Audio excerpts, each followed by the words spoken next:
ಒಂದು ಕ್ಷಣದ ಅಜಾಗರೂಕತೆ, ಒಂದು ಜೀವದ ಅಂತ್ಯ. ಬಸ್ ಕಿಟಕಿಯಿಂದ ತಲೆ ಹೊರಹಾಕಿದ 18 ವರ್ಷದ ಯುವಕನಿಗೆ ಸಂಭವಿಸಿದ ಭೀಕರ ದುರಂತ ಎಲ್ಲರನ್ನೂ ಬೆಚ್ಚಿ ಬೀಳಿಸಿದೆ. ಕಣ್ಣೆದುರೇ ನಡೆದ ಈ ಘಟನೆ ಬಸ್ನಲ್ಲಿದ್ದ ಪ್ರಯಾಣಿಕರನ್ನು ನಡುಗಿಸಿದೆ. ಹುಬ್ಬಳ್ಳಿ ಸಮೀಪದ ಶೆರೇವಾಡ ಮತ್ತು ಕುಂದಗೋಳ ನಡುವಿನ ರಸ್ತೆಯಲ್ಲಿ ಈ ಹೃದಯ ವಿದ್ರಾವಕ ಅಪಘಾತ ಸಂಭವಿಸಿದೆ.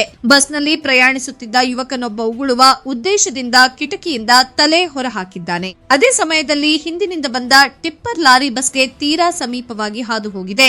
ಈ ವೇಳೆ ಲಾರಿ ಡಿಕ್ಕಿ ಹೊಡೆದ ಪರಿಣಾಮ ಯುವಕ ಸ್ಥಳದಲ್ಲೇ ಸಾವನ್ನಪ್ಪಿದ್ದಾನೆ. ಮೃತ ಯುವಕನನ್ನು ಶಿರೂರು ಗ್ರಾಮದ ಪಕ್ಕೀರೆಯ ಚೆನ್ನಯ್ಯ ಮತ್ತಳ್ಳಿಮಠ ಎಂದು ಗುರುತಿಸಲಾಗಿದೆ. ಅವರಿಗೆ 18 ವರ್ಷ ವಯಸ್ಸಾಗಿತ್ತು. ಅವರು ಹುಬ್ಬಳ್ಳಿಯಲ್ಲಿ ಐಟಿಐ ವ್ಯಾಸಂಗ ಮಾಡುತ್ತಿದ್ದರು ಎಂದು ತಿಳಿದು ಬಂದಿದೆ. ಮಾಹಿತಿಯ ಪ್ರಕಾರ ಪಕ್ಕೀರಯ್ಯ ಹುಬ್ಬಳ್ಳಿಯಿಂದ ಲಕ್ಷ್ಮೇಶ್ವರ ಕಡೆಗೆ ತೆರಳುತ್ತಿದ್ದ ಬಸ್ನಲ್ಲಿ ಪ್ರಯಾಣಿಸುತ್ತಿದ್ದರು. ಪ್ರಯಾಣದ ವೇಳೆ ಕಿಟಕಿಯಿಂದ ತಲೆ ಹೊರಹಾಕಿದ ಕ್ಷಣದಲ್ಲೇ ಹಿಂದಿನಿಂದ ಬಂದ ಟಿಪ್ಪರ್ ಲಾರಿ ಬಸ್ಗೆ ಅತ್ಯಂತ ಸಮೀಪವಾಗಿ ಹಾದು ಹೋಗಿದೆ. ಈ ವೇಳೆ ಸಂಭವಿಸಿದ ಡಿಕ್ಕಿ ಅವರ ಜೀವವನ್ನೇ ಕಸಿದುಕೊಂಡಿದೆ.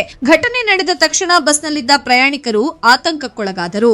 ಚಾಲಕರು ಕೂಡಲೇ ವಾಹನವನ್ನು ನಿಲ್ಲಿಸಿ ಪೊಲೀಸರಿಗೆ ಮಾಹಿತಿ ನೀಡಿದ್ದಾರೆ. ಮಾಹಿತಿ ತಿಳಿ ಠಾಣೆಯ ಪೊಲೀಸರು ಸ್ಥಳಕ್ಕೆ ಭೇಟಿ ನೀಡಿ ಪರಿಶೀಲನೆ ನಡೆಸಿದರು. ಪ್ರಕರಣ ದಾಖಲಿಸಿಕೊಂಡು ಮುಂದಿನ ತನಿಖೆ ಆರಂಭಿಸಿದ್ದಾರೆ.